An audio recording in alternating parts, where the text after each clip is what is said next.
ഇനി കാർഷിക വാർത്തകൾ. കേരളത്തിൽ ചൂട് ദിനംപ്രതി വർദ്ധിക്കുമ്പോൾ മണ്ണിന്റെ ആരോഗ്യവും ഗുരുതര പ്രതിസന്ധിയിലേക്ക്. കർഷകരെ ആശങ്കയിലാഴ്ത്തി മണ്ണിന്റെ ജൈവഘടന തകരുകയും ഫലഭൂയിഷ്ഠത വേഗത്തിൽ കുറഞ്ഞു വരികയും ചെയ്യുന്നതായി വിദഗ്ധർ മുന്നറിയിപ്പ് നൽകുന്നു. സംസ്ഥാനത്ത് താപനില അനുദിനം ഉയർന്നതോടെ മണ്ണിലെ ജീവജാലങ്ങൾ കൂട്ടത്തോടെ നശിക്കുന്ന സ്ഥിതിയാണെന്ന് പഠനങ്ങൾ വ്യക്തമാക്കുന്നു. മണ്ണിന്റെ ഫലഭൂയിഷ്ഠത ഉറപ്പാക്കുന്ന ബാക്ടീരിയകൾ, കുമിളകൾ, മണ്ണീരകൾ എന്നിവയ്ക്ക് ചൂട് താങ്ങാനാകാതെ മണ്ണ് മൃതനിലയിലേക്ക് നീങ്ങുകയാണ്. ജൈവാവശിഷ്ടങ്ങളെ വിഘടിപ്പിച്ച് വളമാക്കി മാറ്റുന്ന സ്വാഭാവിക പ്രക്രിയ തകരാറിലായതോടെ വളം നൽകിയാലും മണ്ണിനത് ആഗിരണം ചെയ്യാനാകാത്ത അവസ്ഥയാണ്. മണ്ണിരകൾ ചൂടിൽ നിന്ന് രക്ഷപ്പെടാൻ ആഴങ്ങളിലേക്ക് മാറുകയോ ചത്തൊടുങ്ങുകയോ ചെയ്യുന്നത് മണ്ണിനകത്തെ വായു സഞ്ചാരത്തെയും ബാധിച്ചു. കടുത്ത ചൂടിൽ കരിയിലകൾ പോലുള്ള ജൈവവസ്തുക്കൾ രാസമാറ്റങ്ങൾക്ക് വിധേയമാകുന്നതോടെ മണ്ണിന്റെ ഘടനയും മാറുന്നു. പല പ്രദേശങ്ങളിലും മണ്ണ് മണൽ സ്വഭാവത്തിലേക്ക് മാറുകയും നിറം മാറുകയും ചെയ്തതായി റിപ്പോർട്ടുകൾ പറയുന്നു. പാലക്കാട്, ആലപ്പുഴ, തൃശൂർ ജില്ലകളിലെ പാടശേഖരങ്ങളിൽ മണ്ണ് വിണ്ടുകീറുന്ന പ്രതിഭാസം ശക്തമാണ്. മണ്ണിന്റെ മേൽപ്പുറം സിമന്റ് പോലെ കട്ടിയാകുന്നത് മഴവെള്ളം ഭൂമിയിലേക്ക് ഇറങ്ങുന്നു തടയുന്നു. സ്പോഞ്ച് പോലെ വെള്ളം സംഭരിക്കാനുള്ള മണ്ണിന്റെ സ്വഭാവം നഷ്ടപ്പെട്ടതോടെ ഭൂഗർഭജല നിരപ്പും താഴുകയാണ്. ഈർപ്പം നിലനിർത്താനുള്ള ശേഷി കുറഞ്ഞത് കിണറുകൾ വറ്റുന്നതിന് കാരണമായി. ഇത്തരം മാറ്റങ്ങൾ തുടർന്നാൽ കൃഷിമേഖലയ്ക്ക് ദീർഘകാല പ്രത്യാഘാതങ്ങൾ ഉണ്ടാകുമെന്ന ആശങ്കയിലാണ് വിദഗ്ധർ. News desk, Myfin TV.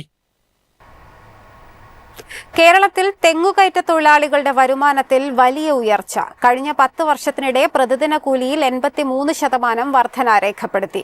മറ്റ് വിദഗ്ധ തൊഴിലാളി വിഭാഗത്തെക്കാൾ വേഗത്തിലാണ് ഈ വർധന.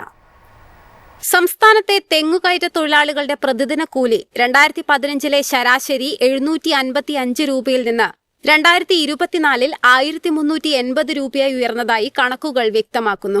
10 വർഷത്തിനിടെ 83% വർധനയാണ് ഉണ്ടായിരിക്കുന്നത്. മരപ്പണിക്കാർ, കൽപ്പണിക്കാർ, കർഷക തൊഴിലാളികൾ തുടങ്ങിയ മറ്റ് വിഭാഗങ്ങളെക്കാൾ വേഗത്തിലാണ് ഈ വർധന. ഒരു മാസത്തിൽ ശരാശരി 21 പ്രവൃത്തി ദിവസങ്ങൾ കണക്കാക്കുമ്പോൾ തെങ്ങുകയറ്റ തൊഴിലാളിയുടെ വരുമാനം 30,000 രൂപയ്ക്ക് മുകളിലാണ്. സംസ്ഥാനത്തെ ആയിരക്കണക്കിന് സർക്കാർ ജീവനക്കാരുടെ അടിസ്ഥാന ശമ്പളത്തേക്കാൾ ഇത് കൂടുതലാണ്. എന്നാൽ ജോലി സുരക്ഷ, പെൻഷൻ, മറ്റ് ആനുകൂല്യങ്ങൾ തുടങ്ങിയവ ഇവർക്കില്ലെന്നതും ശ്രദ്ധേയമാണ്. ഇക്കണോമിക്സ് ആൻഡ് സ്റ്റാറ്റിസ്റ്റിക്സ് വകുപ്പിന്റെ 2015-2024 വില സൂചിക റിപ്പോർട്ടുകൾ താരതമ്യം ചെയ്തപ്പോഴാണ് ഈ മാറ്റം വ്യക്തമായത്. മികച്ച വരുമാനം പ്രതീക്ഷിച്ചാണ് മറ്റു സംസ്ഥാനങ്ങളിൽ നിന്ന് തൊഴിലാളികൾ കേരളത്തിലേക്ക് എത്തുന്നത്. പരിശീലനം ലഭിച്ചാൽ ഉയരം കൂടിയ തെങ്ങുകളിലും സുരക്ഷിതമായി കയറാൻ കഴിയുമെന്ന് തൊഴിലാളികൾ പറയുന്നു. വിപണിയുടെ ആവശ്യങ്ങൾക്കനുസരിച്ച് നൈപുണ്യം വികസിപ്പിക്കുന്നതിലൂടെ വലിയ വരുമാനം നേടാനാകുമെന്ന് വിദഗ്ധർ അഭിപ്രായപ്പെടുന്നു. News desk, Myfin TV. ദക്ഷിണേന്ത്യൻ തേയില വ്യവസായത്തിന് തിരിച്ചടിയായി നയവ്യത്യാസങ്ങൾ. വടക്കൻ തെക്കൻ മേഖലകളിൽ ബോർഡ് നയങ്ങൾ ഒരേപോലെ നടപ്പാക്കില്ലെന്ന ഗുരുതര ആരോപണവുമായി നീലഗിരി ബോർഡ് ലീഫ് ടീ നിർമ്മാതാക്കളുടെ സംഘടന രംഗത്ത്. വടക്കേന്ത്യയിലും തെക്കേന്ത്യയിലും തേയില ബോർഡ് നയങ്ങൾ വ്യത്യസ്തമായി നടപ്പിലാക്കുന്നതായി നീലഗിരി ബോർഡ് ലീഫ് ടീ നിർമ്മാതാക്കളുടെ സംഘടന ആരോപിച്ചു. കേന്ദ്രമന്ത്രി പീയൂഷ് ഗോയലിന് നൽകിയ പരാതിയിൽ ലേല സംവിധാനം, ബില്ലിംഗ് രീതികൾ, ശരാശരി വില നിശ്ചയിക്കൽ എന്നിവയിൽ വലിയ വ്യത്യാസങ്ങളുണ്ടെന്ന് വ്യക്തമാക്കുന്നു. ഈ അസമത്വം ദക്ഷിണേന്ത്യൻ തേയില നിർമ്മാതാക്കളെ സാമ്പത്തികമായി ബാധിച്ചിരിക്കുകയാണ്. ചുരുക്കം ചില വലിയ വാങ്ങലുകാരുടെ സ്വാധീനത്തിൽ ലേലവിപണി പ്രവർത്തിക്കുന്നതും പ്രശ്നങ്ങൾ വർദ്ധിപ്പിക്കുന്നു.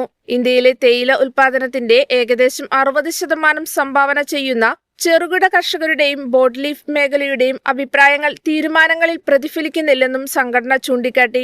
സമാന നയങ്ങളും സുതാര്യമായ ലേല സംവിധാനവും ഉറപ്പാക്കണമെന്നാവശ്യപ്പെട്ട് മന്ത്രിയുടെ ഇടപെടൽ സംഘടന അഭ്യർത്ഥിച്ചിരിക്കുകയാണ്. News desk, Myfin TV.